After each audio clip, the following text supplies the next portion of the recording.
Hi friends, നമസ്കാരം. നമ്മുടെ ഇഷ്ടവിശേഷങ്ങളായ ഗൗരി ശങ്കരത്തിൻ്റെ ഒരു അടിപൊളി വിശേഷമായിട്ടാണ് വന്നിരിക്കുന്നത്. അപ്പോൾ എല്ലാവർക്കും നല്ലൊരു ദിവസം ആശംസിച്ചുകൊണ്ട് തന്നെ നമുക്ക് വിശേഷത്തിലേക്ക് പോകാം. അപ്പോൾ തുടങ്ങുമ്പം തന്നെ കാണുന്നത് നമ്മുടെ ഗൗരിനെയും ശങ്കറിനെയാണ്.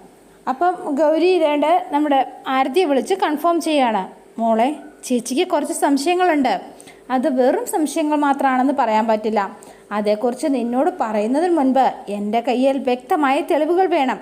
അതിനുശേഷം ആ തെളിവുകൾ കിട്ടിയതിന് ശേഷം മാത്രം കാര്യങ്ങളൊക്കെ വിശദമായിട്ട് നിന്നോട് പറയാം എന്ന് പറഞ്ഞു. ശരി മോളെ എന്ന് പറഞ്ഞു ഫോൺ കട്ട് ചെയ്തു. അപ്പോൾ ആരതി ഒന്നും വണ്ടിയില്ല, ഗൗരി അങ്ങ് വെക്കുകയും ചെയ്തു കേട്ടോ. അപ്പോൾ ശങ്കർ ഇതൊക്കെ കേട്ടിങ്ങനെ നിൽക്കുകയാണ്. ഇതെന്താ ഗൗരി ഇങ്ങനെ പറഞ്ഞത് എന്ന് മനസ്സിലായില്ല. പിന്നെ നമ്മൾ കാണുന്നത് നമ്മുടെ രഞ്ജുവിനെയാണ്. അപ്പോൾ രഞ്ജു ആകെ അടിമുട്ടി നിന്ന് വിറച്ചുകൊണ്ട് നിൽക്കുകയാണ്. അപ്പോൾ നമ്മുടെ ആദർശും വേണിയും കൂടി അവിടെയൊക്കെ ഒന്ന് തപ്പി നടക്കുകയാണ് കേട്ടോ. ഇനി എന്തിനാ കണ്ടിട്ടാ പേടിച്ചത് എന്നറിയണമല്ലോ.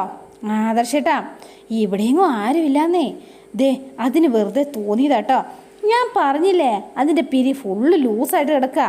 ദേ, ഒരെണ്ണല്ലോ, മിനിമം 4-5 ഒക്കെ ലൂസായിരിക്കും.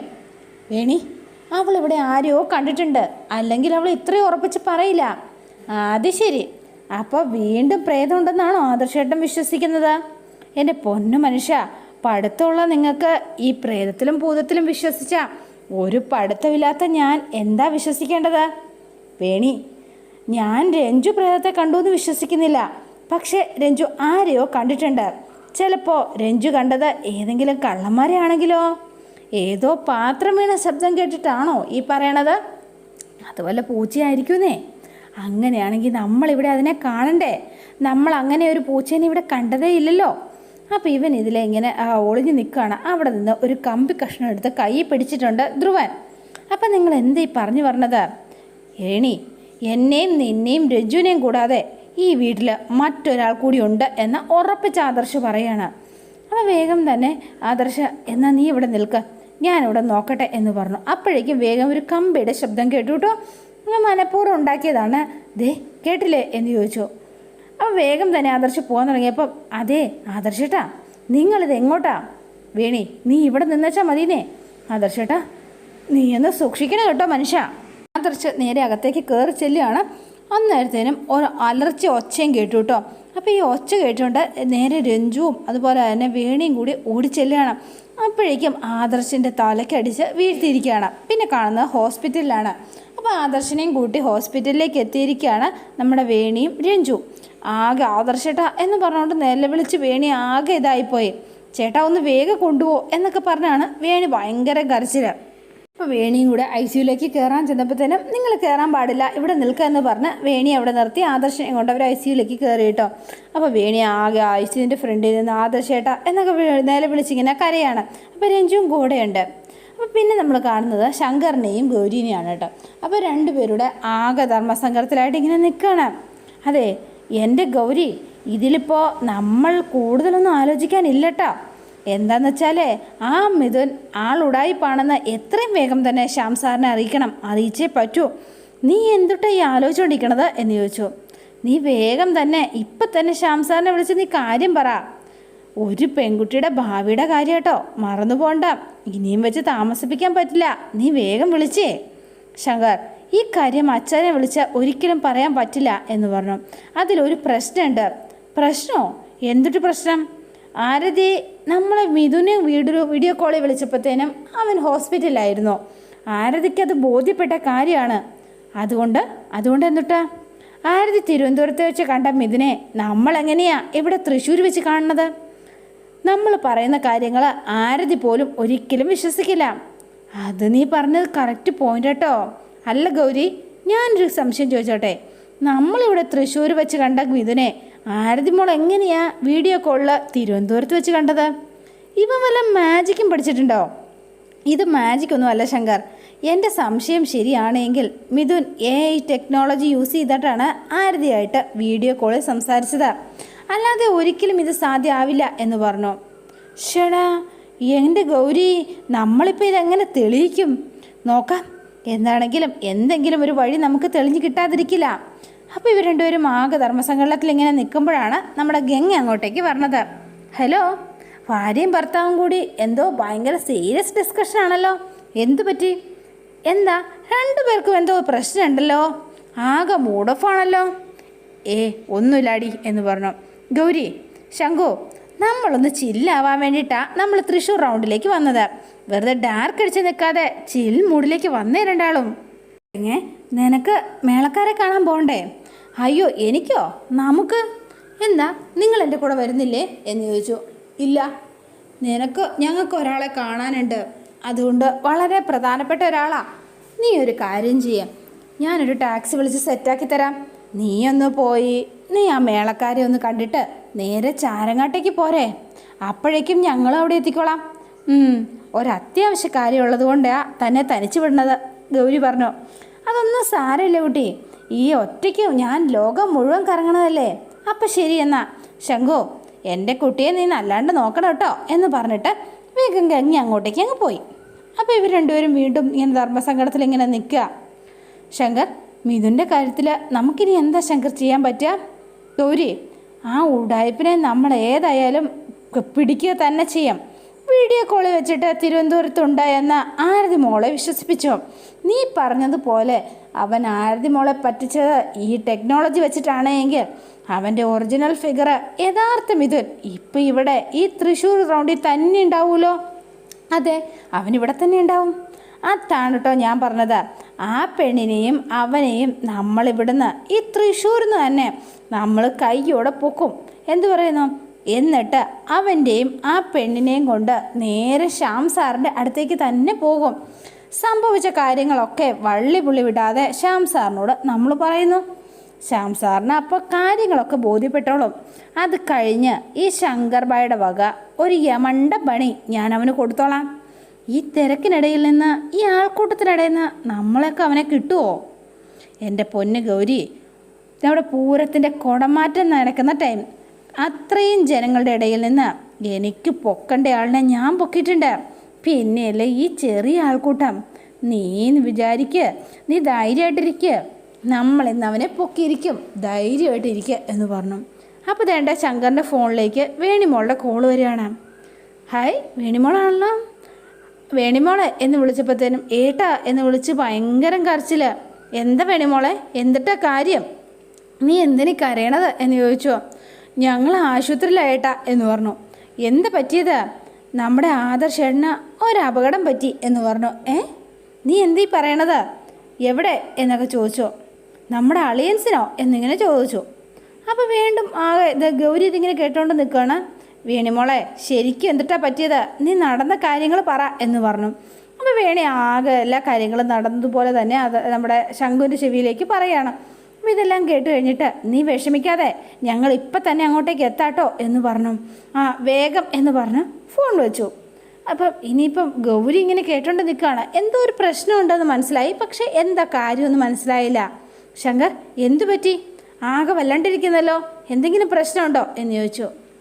ഗൗരിയോടിപ്പം ഞാനിത് എങ്ങനെയാണ് പറയുക? ആകെ പ്രശ്നമായി. ശങ്കർ, ഞാൻ ചോദിച്ചത് നീ കേട്ടില്ലേ? എന്തെങ്കിലും പ്രശ്നമുണ്ടോ എന്ന്? ഒരു പ്രശ്നമില്ല. നമുക്ക് ഗൗരി, നീ വേഗം വണ്ടിയിൽ കയറിക്കേ, നമുക്ക് സ്ഥലം വരെ പോകണം. എങ്ങോട്ടാ? മിഥുനെ അന്വേഷിച്ചാണോ? അതേന്നെ, നീ വാ, വേഗം വാ എന്ന് പറഞ്ഞ് ഗൗരിയോട് കാര്യം പറയാതെ ശങ്കർ ഗൗരിയും കൂട്ടിക്കൊണ്ട് നേരെ തൃശ്ശൂരിൽ നിന്ന് തിരുവനന്തപുരത്തേക്ക് വിടുകയാണ്. അപ്പോൾ അവർ രണ്ടുപേരും അങ്ങോട്ട് പുറപ്പെട്ടു. പിന്നെ കാണുന്നത് നമ്മുടെ ശ്യാം സാറിനെയാണ്. അപ്പോൾ മുത്തശ്ശിയും നന്ദിനിയമ്മയും ഒക്കെ ഉണ്ട്. അപ്പോൾ അതായത് നന്ദിനി, ഇതെല്ലാം അകത്ത് കൊണ്ടുവയ്ക്കുക എന്ന് പറഞ്ഞു.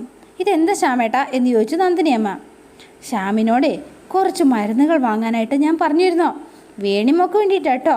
ശ്യാമേ, ലിസ്റ്റിൽ എഴുതിയ ആയുർവേദ മരുന്നുകളെല്ലാം നീ വാങ്ങിയോ? വാങ്ങിയമ്മേ എന്ന് പറഞ്ഞു.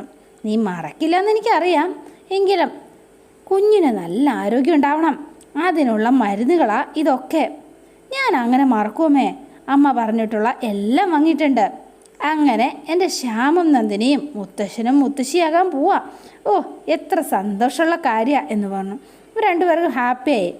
എടോ, ഞാനൊരു സംശയം ചോദിച്ചോട്ടെ? എന്താ? നമ്മുടെ വേണിമോള് എന്നെ പ്രൊഫസറെ എന്നല്ലേ വിളിക്കണത്? അതെ. അല്ല, എൻ്റെ പേരക്കുട്ടിയും എന്നെ അങ്ങനെ തന്നെ ആയിരിക്കും വിളിക്കുക എന്ന് ചോദിച്ച് ഇവരിങ്ങനെ ചിരിച്ചുകൊണ്ട് നിൽക്കുകയാണ്. അപ്പോഴാണ് ആരതി അങ്ങോട്ടേക്ക് വരണത്. ഒരു ഡൗട്ടും വേണ്ട, ഉറപ്പിച്ചോ, അച്ഛൻ്റെ പേരക്കുട്ടി അച്ഛനെ പ്രൊഫസറെ എന്ന് തന്നെയായിരിക്കും വിളിക്കുക, ഉറപ്പ്. വേണി ചേച്ചി അങ്ങനെ വിളിപ്പിക്കൂ. ആ വേണിയോട് അതൊന്ന് പറയണം. ഈ പ്രൊഫസറെ എന്നുള്ള വിളി മാറ്റിയിട്ട് അച്ചായ എന്ന് അവളെ കൊണ്ട് വിളിപ്പിക്കണം. അത് വേണ്ടമ്മേ, ആ പ്രൊഫസറെ എന്നുള്ള ആ വേണിമോളുടെ വിളി അത് കേൾക്കാൻ തന്നെ ഒരു സുഖമാണ്. ശ്യാമേട്ടനും അത് വലിയ ഇഷ്ടമാണ്. അതെ എന്ന് പറഞ്ഞു. അപ്പോൾ ഇവരിങ്ങനെ ഇരിക്കുകയാണ്.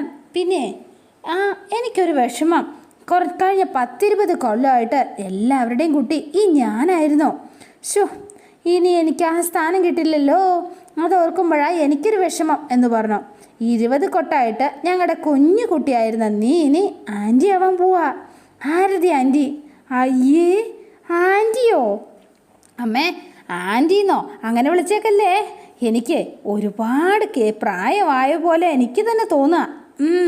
കൊള്ളാം നീ അല്ലേ, ശരിയല്ലേ മുത്തശ്ശി? അപ്പോൾ ഇവരിങ്ങനെ തമാശയൊക്കെ പറഞ്ഞുകൊണ്ടിരിക്കുക. അല്ല, ആദർശം വേണി എവിടെ? അവർ പോയിട്ട് കുറേ സമയമായല്ലോ, ഇതുവരെ വന്നില്ലേ? ശരിയാണല്ലോ നീ പറഞ്ഞത്, സാധാരണ ഇത്രയും വൈകാറില്ല. പിന്നെ എന്ത് പറ്റിയാവോ ഇന്ന്? നന്ദിനി, നീ ഒരു കാര്യം ചെയ്യ, വേണിമോളെ ഒന്ന് വിളിച്ചേ. അവരെക്കുറിച്ച് ഓർത്ത് അമ്മ വെറുതെ ടെൻഷൻ അടിക്കണ്ട, അവരിങ്ങ് വന്നോളൂന്നേ. എവിടെയെങ്കിലും ചുറ്റിക്കറങ്ങുന്നത് വേണിമോക്ക് വലിയ ഇഷ്ടമുള്ള കാര്യമല്ലേ, അതുകൊണ്ടാവും താമസിക്കുന്നത്. അപ്പോൾ ഇതേണ്ട ശങ്കർ ശ്യാംസാറിൻ്റെ ഫോണിലേക്ക് വിളിക്കുകയാണ്. ശങ്കറാണല്ലോ എന്ന് പറഞ്ഞു ഭയങ്കര സന്തോഷത്തിലാണ് ശ്യാം ഫോൺ എടുത്തത്. അതെ ശ്യാം സാറേ, ഞങ്ങൾ തൃശ്ശൂരിൽ നിന്ന് തിരുവനന്തപുരത്തേക്ക് വരണുണ്ട് കേട്ടോ, ഞാനും ഗൗരിയുണ്ട് കേട്ടോ എന്ന് പറഞ്ഞു. അതെന്താ ശങ്കറെ പെട്ടെന്ന്? എന്താ നിങ്ങോട്ട് വരുന്ന കാര്യമൊന്നും ഗൗരി എന്നോട് പറഞ്ഞതേ ഉണ്ടായിരുന്നില്ലല്ലോ. അതെ ശ്യാം സാറേ, ചെറിയൊരു പ്രശ്നമുണ്ട് എന്ന് പറഞ്ഞു. അതെ ശ്യാം സാറ് വെറുതെ ടെൻഷൻ അടിക്കുകയൊന്നും ചെയ്യരുത് കേട്ടോ എന്ന് പറഞ്ഞു. എന്താ പ്രശ്നം എന്ന് ചോദിച്ചു. ശങ്കർ, കാര്യം എന്താണെന്ന് വെച്ചാൽ പറഞ്ഞോ. അല്ല, അത് പിന്നെ ശ്യാം സാറേ, നമ്മുടെ അളിയൻസിന് ചെറിയൊരു ആക്സിഡൻ്റ് ഉണ്ടായി. അപ്പോഴേക്ക് ഞെട്ടിത്തിരിച്ചിരിക്കുകയാണ് കേട്ടോ. ആക്സിഡൻറ്റോ എന്ന് ചോദിച്ചു. ആർക്കാന്ന് ഇവർക്ക് മനസ്സിലായില്ല. അപ്പോൾ ഇവരിങ്ങനെ പരസ്പരം നോക്കുക കേട്ടോ. എന്ത് ശ്യാമേട്ടാ, ആർക്കാ എന്നിങ്ങനെ നന്ദിനി അമ്മ ചോദിക്കുകയാണ്. പറയാ എന്ന് പറഞ്ഞു കേട്ടോ. ശ്യാം സാറേ, അലയൻസിന് വേറെ കുഴപ്പമൊന്നും ഉണ്ടായില്ല കേട്ടോ, ഞങ്ങൾ ഹോസ്പിറ്റലിലേക്ക് വന്നുകൊണ്ടിരിക്കാം. ഏതാ ഹോസ്പിറ്റൽ എന്ന് വേഗം ശ്യാം ഇങ്ങനെ ചോദിക്കുകയാണ്. എന്ന് ഹോസ്പിറ്റലിൽ വേണി തനിച്ചേ ഉള്ളൂ, അതുകൊണ്ട് ഞങ്ങൾ അവിടെ എത്തും. ശ്യാം സാർ വേഗം അങ്ങോട്ട് വാ. എന്താ സംഭവിച്ചത്, ഏതാ പറയുക എന്ന് ചോദിച്ചു. കൂടുതലായിട്ട് എനിക്കും അറിയില്ല, അളിയൻസ് സിറ്റി ഹോസ്പിറ്റലാണ് ഉള്ളത്. ശരി, എന്നാൽ ശ്യാം സാർ എത്രയും വേഗം അങ്ങോട്ടേക്ക് ചെല്ലു കേട്ടോ എന്ന് പറഞ്ഞ് ഫോൺ വെച്ചു നമ്മുടെ ശങ്കർ. ഈ സമയത്ത് നമ്മുടെ ശ്യാം ആകെ ഇതായിപ്പോയി. മോനെ ശ്യാമേ, എന്താ പറ്റിയത് എന്ന് ചോദിച്ചു. തളർന്നിരിക്കുക. മോളെ ആരതി, നീ വേഗം പോയി അച്ഛനെ കുടിക്കാൻ വെള്ളം എടുത്തുകൊണ്ട് വാ എന്ന് പറഞ്ഞു. അപ്പോഴേക്കും ആളാകെ വല്ലാണ്ടായി. ആരാ മോനെ, എന്താ പറ്റിയത്, നീ ഒന്ന് പറഞ്ഞേ എന്ന് പറഞ്ഞു. അപ്പോഴേക്കും ശ്യാമ മിണ്ടുന്നില്ല, ഒരക്ഷരം മിണ്ടാൻ ശ്യാമിനെ കൊണ്ട് കഴിയുന്നില്ല എന്നുള്ളതാണ് സത്യം. ഇപ്പം വേണിയാണെങ്കിൽ ആകെ കരഞ്ഞ് തളർന്ന് ആകെ അവശതയായിട്ടിരിക്കുകയാണ് കേട്ടോ. അപ്പോൾ ഈ സമയത്ത് രഞ്ജി അവിടെ നിൽപ്പുണ്ട്. അപ്പോൾ ഡോക്ടർ ഇറങ്ങി വന്നു. ഡോക്ടറെ, അതെ ഡോക്ടറെ, എനിക്ക് എൻ്റെ ആദർശേട്ടനെ എനിക്കൊന്ന് കാണാൻ പറ്റൂ ഡോക്ടറെ, ജസ്റ്റ് ഒന്ന് കണ്ടാൽ മാത്രം മതി. ഞാൻ ഇവിടെ ആരും സമ്മതിക്കില്ല അല്ലേ? എനിക്കറിയാം എൻ്റെ ആദർശേട്ടന് കുഴപ്പമൊന്നുമില്ലെന്ന് എനിക്കറിയാം. എൻ്റെ ആദർശേട്ടനെ ഞാൻ ഒന്ന് കണ്ടോട്ടെ ഡോക്ടറെ, ഒന്ന് സംസാരിച്ചോട്ടെ പ്ലീസ് ഡോക്ടർ എന്ന് പറഞ്ഞിങ്ങനെ കഞ്ചുവാണ്. അപ്പോൾ ഇങ്ങനെ ഡോക്ടർ ഇങ്ങനെ മുഖത്തേക്ക് നോക്കിയിട്ട്, ഈ കുട്ടിയുടെ പേഷ്യൻറ്റിൻ്റെ ആരാ? ആദർശേട്ടൻ്റെ വൈഫാണ് വേണി എന്ന് പറഞ്ഞു. നിങ്ങളാരാ എന്ന് ചോദിച്ചു. ഞാൻ എന്ന് പറഞ്ഞിട്ട് ഞാനൊരു റിലേറ്റീവാ എന്ന് പറഞ്ഞു. അതെ, പേഷ്യൻ്റ് ഇപ്പം ഒന്നും പറയാൻ പറ്റുന്ന സ്റ്റേജിലല്ല, ഇച്ചിരി ക്രിട്ടിക്കൽ കണ്ടീഷനാണ് എന്ന് പറഞ്ഞിട്ട് ഡോക്ടർ നേരെ അകത്തേക്ക് കയറിപ്പോയി. അപ്പോൾ വേണി വേഗം വെപ്രാളം പിടിച്ച് അവിടെ നിന്നപ്പം രഞ്ജു ചെന്നിട്ട് വേണി എന്ന് വിളിച്ചു. ആദർശേട്ടന് ഒന്നും സംഭവിക്കില്ല വേണി, നീ സമാധാനിക്ക്, നീ ഇങ്ങനെ വിഷമിക്കല്ലേ, ആദർശേട്ടന് വേറൊരു കുഴപ്പമില്ലെന്നാ ഇപ്പോൾ ഡോക്ടർ പറഞ്ഞത്. അപ്പോൾ കണ്ണൊക്കെ തുടച്ചിട്ട്, ആദർശേട്ടന് വേറൊരു കുഴപ്പമില്ലെന്നാണ് ഡോക്ടർ പറഞ്ഞത് അല്ലേ എന്ന് ചോദിച്ചു. ചില ഇംഗ്ലീഷ് വാക്കുകൾ കേട്ടാലേ അതിൻ്റെ അർത്ഥം എന്തിട്ടാണെന്ന് ഊഹിച്ചെടുക്കാനുള്ള ബുദ്ധിയൊക്കെ ഈ വേണിക്ക് നന്നായിട്ടുണ്ട് കേട്ടോ. അതുകൊണ്ട് ഒന്നും പറയണ്ട വേണി, സത്യം ഞാൻ പറയണത്, ഒരു ടെൻഷനും വേണ്ട വേണി, ആദർശേട്ടന് ഒന്നും സംഭവിക്കില്ല എന്ന് പറഞ്ഞു. എന്നിട്ട് നീ എന്താ പറഞ്ഞത്, നീ എന്നെ സമാധാനിപ്പിക്കാൻ നോക്കുകയാണോടി എന്ന് ചോദിച്ചു. വേണ്ട കേട്ടോ, എനിക്കറിയാട്ടോ, എൻ്റെ ആദർശേട്ടന് ഒന്നും സംഭവിക്കില്ല എന്ന് എനിക്കറിയാട്ടോ എന്ന് പറഞ്ഞു. വേണി കടിച്ച് പിടിച്ച് നിൽക്കുക. എടി ശിവരഞ്ജിനി, നീ ഒരൊറ്റ ഒരുത്തി കാരണമാണ് എൻ്റെ ആദർശേട്ടന് ഈ അവസ്ഥ ഉണ്ടായത്. അല്ലെങ്കിലുണ്ടല്ലോ, എന്നെ കൊണ്ടൊന്നും നീ പറയിപ്പിക്കരുത്, പറഞ്ഞേക്കാം. അപ്പം രഞ്ജു എന്നിട്ട് വേണി പ്ലീസ് വേണി എന്ന് പറഞ്ഞു. ഒരു പ്ലീസോ? എന്തിട്ട് പ്ലീസ്? ഒരു പ്ലീസും ഇല്ല കേട്ടോ. നിനക്ക് നാണം ഉണ്ടോടി എന്ന് ചോദിച്ചു. ഒരു വേറൊരുത്തിയുടെ കെട്ടിയോൻ്റെ പുറകെ നടന്ന് പ്രേമിക്കാനായിട്ട് നിനക്ക് ഒരു നാണോ മാനോ എന്തെങ്കിലും ഉണ്ടോ എന്ന് ചോദിച്ചു. ആദർശേട്ടൻ അഭിമാനമുള്ള ഏതെങ്കിലും ഒരു പെണ്ണ് നീ ചെയ്യുന്ന ഈ പരിപാടി ചെയ്യുമോയെന്ന് പറയാ. എന്നിട്ട് എന്താ നിൻ്റെ കുഴപ്പം എന്ന് ചോദിച്ചോ. എത്ര വട്ടം എൻ്റെ ആദർശേട്ടൻ പറഞ്ഞതാ നിർത്തിക്കോന്ന്, എന്നിട്ടും നീ അത് കേട്ടോ? ഞാൻ ആദർശേട്ടനെ സ്നേഹിച്ചു പോയി. അത് തെറ്റാണോ ശരിയാണോ എന്നൊന്നും എനിക്കറിയില്ല എന്ന് പറഞ്ഞു. എന്നിട്ടാ നീ പറഞ്ഞത്? നീ ചെയ്തത് തെറ്റാണോ ശരിയാണോ എന്ന് നിനക്കറിയില്ലല്ലേ? ഞാനേ നിനക്കെല്ലാം ശരിക്കും അറിയിച്ചു തരാട്ടോ എന്ന് പറഞ്ഞ് കാരണക്കുറ്റി നോക്കി ഓരോ ഒറ്റ അടി അങ്ങ് വെച്ച് കൊടുക്കുകയാണ് രഞ്ജുവിൻ്റെ. പിന്നെ പറയേണ്ട കാര്യമില്ലല്ലോ, രഞ്ജു അത് കൊണ്ടിങ്ങനെ നിൽക്കാട്ടോ. ഇപ്പം ഞാൻ തന്നത് എന്തുട്ടിനാണെന്ന് നിനക്ക് മനസ്സിലായോ? ആദർശേട്ടൻ എൻ്റെ ഭർത്താവാണെന്നും ഞങ്ങൾക്കൊരു കുടുംബം ഉണ്ടെന്നും നീ ചിന്തിക്കാതിരുന്നത് കൊണ്ട് പിന്നെ അതിനുള്ള ശിക്ഷയായിട്ടാണ് ഇപ്പം നിനക്ക് ഞാൻ ഈ അടി തന്നത്. നല്ലൊരു കുടുംബമായിട്ട് സ്വസ്ഥമായിട്ട് കഴിയുന്ന ഒരാളെ അല്ലാതെ നിനക്ക് സ്നേഹിക്കാൻ വേറെ ഒരാളെയും കിട്ടിയില്ല അല്ലേ? ആത്മാഭിമാനമുള്ള ഒരു പെണ്ണും ഇമാതിരി പണി കാണിക്കോടി പറയാ. വേണി പ്ലീസ് വേണി എന്ന് പറഞ്ഞു. വേണ്ട, നീ ഇനി ഒരു അക്ഷരം മിണ്ടി പോകരുത് ശിവരഞ്ജിനി, എനിക്ക് കേൾക്കണ്ട. ഇത് ഹോസ്പിറ്റലായിപ്പോയി. ഇതുകൊണ്ട് മാത്രമാണ് നിന്നെ ഞാൻ ഒരടിയിൽ ഒതുക്കിയത്. അല്ലെങ്കിലുണ്ടല്ലോ ഞാൻ എന്താ ചെയ്യാന്ന്. ഈ കൃഷ്ണവേണിയുടെ സ്വഭാവം ഇങ്ങനെ ആയിരിക്കില്ല ഞാൻ ഒരിക്കലും പ്രതികരിക്കണത്.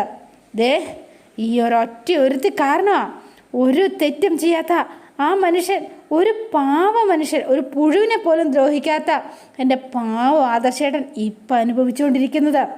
ഓ, നിന്നെയൊക്കെ കാണാൻ വന്നത് കൊണ്ടല്ലേടി ഇങ്ങനെയൊക്കെ സംഭവിച്ചത്. എൻ്റെ പൊന്ന് ശിവരഞ്ജനി, എടി എനിക്ക് നിന്നെ കൊല്ലാനുള്ള ദേഷ്യം വരേണ്ടി കേട്ടോ. നീ ഉണ്ടല്ലോ, നീ ഇപ്പോൾ ഈ നിമിഷം എൻ്റെ കൺമുന്നിൽ നിന്ന് ഇറങ്ങിപ്പോണം. അതാ നിനക്ക് നല്ലതാ. ഇനി എൻ്റെയോ എൻ്റെ ആദർശേട്ടൻ്റെയോ നിഴൽ വെട്ടത്ത് പോലും നിന്നെ കാണാൻ പാടില്ല. പറഞ്ഞത് മനസ്സിലായില്ലേ?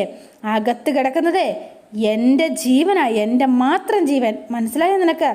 എൻ്റെ കഴുത്തിൽ താലി കെട്ടിയ എൻ്റെ സ്വന്തം കെട്ടിയവൻ. മനസ്സിലായോ നിനക്ക്?